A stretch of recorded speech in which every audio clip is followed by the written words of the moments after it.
World leaders need to take the threat of killer robots seriously. That was the warning delivered by a group of experts to the World Economic Forum in Davos, Switzerland last week. The military could use killer robots to track down and kill people without being guided by human beings. Those robots don't exist yet, but the technology to build them is being developed in countries around the world. Some could be human or animal-sized or extremely tiny, the size of an insect capable of moving exceedingly fast. The experts warn they could be as deadly as nuclear weapons and need to be regulated now before an arms race begins in Gordon, of course, to keep them out of the hands of terrorists. For city councilors, these chambers are hallowed ground where city laws are made. So at every meeting, they take a moment to say a prayer. We're going to begin today's meeting with an invocation. But the devil's in the details, as they say. At least he will be next month when Satanists will give the opening remarks. And if you can, please stand for the invocation. Instead of bowing their heads, some are raising an eyebrow at the idea. Councilman Sal DiCiccio raising the red flag on Twitter. Well, I think it's just stupid sometimes to be politically correct, and this one fits that category. DiCiccio says the city is trying too hard to be all-inclusive. He believes the Satanists are just trying to make a scene. I think it's just a dumb idea. We do not legally have to do this. Practicing member and legal representative Stu DeHaan says that's not true. While they organize on Facebook instead of a temple, they are still a recognized religion. Just have a message that reason should come above all things, and all decisions should be made from an agnostic standpoint. China has detained the senior pastor of the country's first megachurch. Since 2005, Joseph Gu has led Changi Church, China's largest Protestant church. It's an official government church in the Chuyang province. Christian activists say the pastor may be detained in a secret location known as a black jail. Pastor Gu has been an outspoken critic of the forced removal of the church crosses in Chuyang. According to China Aid's Bob Fu, Gu is the highest-ranking national church leader arrested since China's Cultural Revolution. The United Nations says it has received new claims of child sex abuse by European peacekeepers in the Central African Republic. The alleged cases came to light in recent interviews with the victims. 4 of the girls said their abusers were attached to contingents operating as part of the European Union operation, known as EUFOR.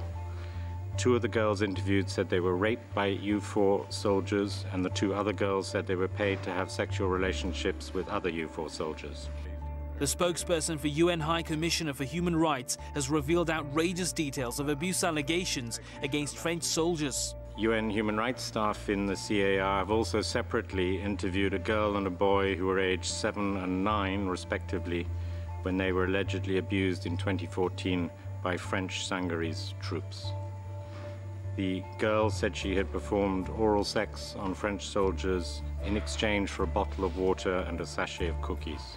UN High Commissioner for Human Rights Zeid Ra'ad Al Hussein said he was extremely alarmed about the abuse claims. The allegations also triggered reactions from France and Georgia. Our goal now is to conduct a detailed investigation. We intend to cooperate with all the relevant organizations and will take all measures necessary to establish the truth.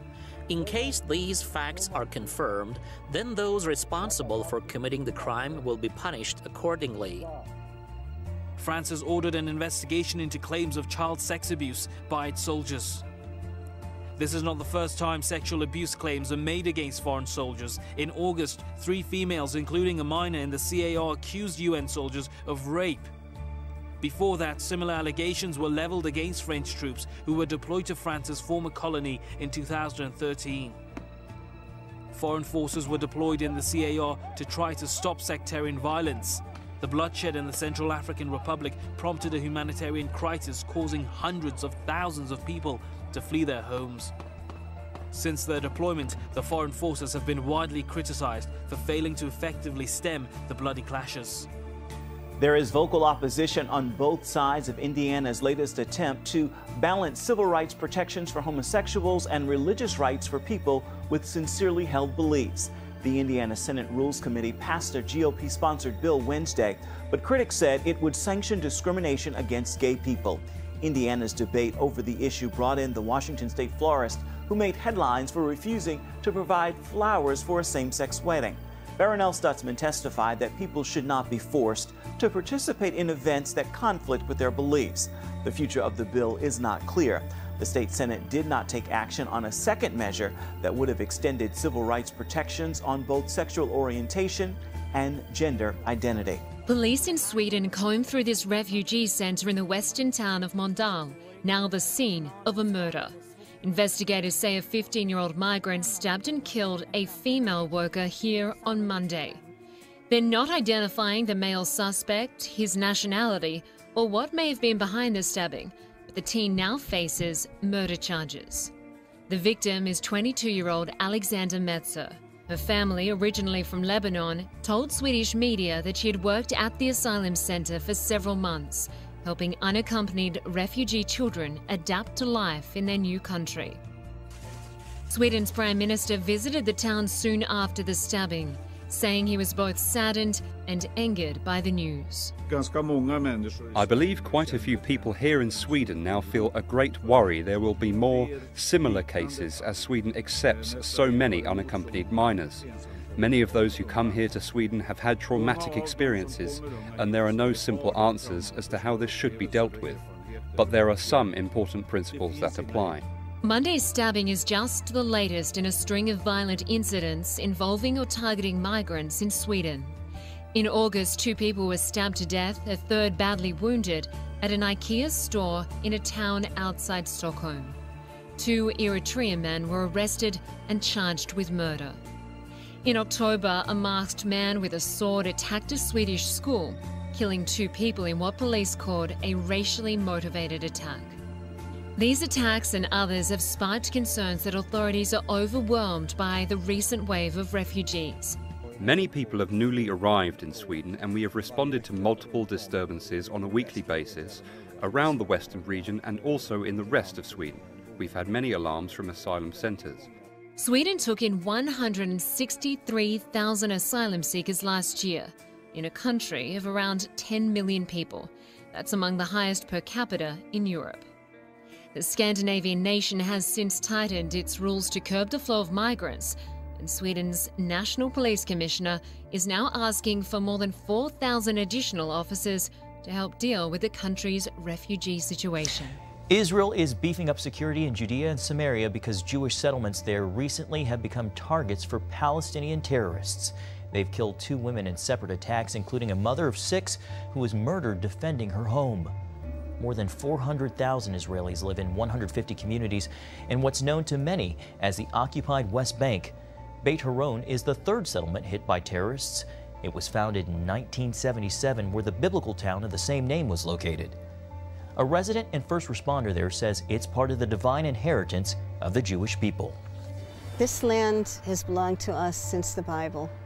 Yes, we were evicted, thrown out of our land very brutally, dispersed among the nations, but all through the thousands of years, every prayer, no matter where the Jew is in the world, he talks about the return to Zion, to our eternal homeland. Well, caught on camera, tempers flare on a highway in Austin, Texas. You can see from the cell phone video, one driver gets out of his car and starts swinging a bat at the truck in front of him. The driver of the truck then pulls out a wooden pole. They swing their weapons at each other. The fight seems to cool off as traffic started to move. Police say they are searching for the first driver who got out of the car with that bat and instigated the fight. Few Iraqis have suffered worse treatment by the Islamic State than the Yazidis. Yazidis believe God gave control of the world to 7 angels. They do not believe in hell. ISIS considers them devil worshippers. Christians are often spared from death because ISIS views them as people of the book, the Bible. While ISIS has killed some Iraqi Christians and has seized their possessions and homes, the Yazidis have suffered worse persecution. ISIS has murdered many of their men and has taken Yazidi women as sex slaves. Last year, CBN News brought you the story of a young Yazidi woman we called Shanar. In August 2014, ISIS jihadists captured her as she fled Sinjar Mountain. They put her with about 100 other Yazidi girls, including some as young as 10 years old. We're forcing the girls to convert to Islam and then marry ISIS members. They beat our legs, heads, and arms, demanding all of us to serve them or be used as sex slaves. Shanar says ISIS fighters came to the house and offered the girls money for sex. Many of them were sold for as little as $1. They were really determined to harm us. They abused us and took pleasure in it. Most of us wanted to die. Some of the girls attempted suicide to escape the abuse. An alarming number succeeded. ISIS forced thousands of Yazidis from their homes, and many of them ended up in refugee camps like this one in northern Iraq. Fallah Hassan is one of them. ISIS captured him in Mosul, but he later escaped after witnessing the murder of a friend and other Yazidi men. Yazidi Jamil Chito lives alone in the camp. ISIS kidnapped his wife and 4 of his 11 children. Eventually they were rescued and now live in Germany. Other family members weren't as fortunate. They were surrounded by 7 or 8 cars full of Daesh. They arrested all of them. They took the girls and the woman, but then they blindfolded the rest of the family, including my brother, my brother's wife, cousin, and daughter-in-law, and they killed all of them right there. Jamil hopes to see his surviving family members again after the city of Mosul is liberated by the Iraqi military and its allies. And now that the city of Ramadi has been retaken from ISIS, planning has started for a new major military offensive, this time against ISIS in Mosul. His faith got him sidelined, but Coach Joe Kennedy isn't going down without a fight. The high school football coach is speaking out and also taking action, hoping that in the end he can once again coach the game he loves without compromising his faith. He was fired for praying with his players during high school football games. Coach Joe Kennedy calls sitting in the bleachers for that first game he was sidelined the hardest thing he'd ever been through. But he says that for the chance to impact the lives of his players again, he would go through it all over. It's not the X's and O's and winning football games, it's watching these guys overcoming the things that they go through in life and emerging as a stronger person because of it, and knowing that you get them for such a small time in their life and being able to be part of it.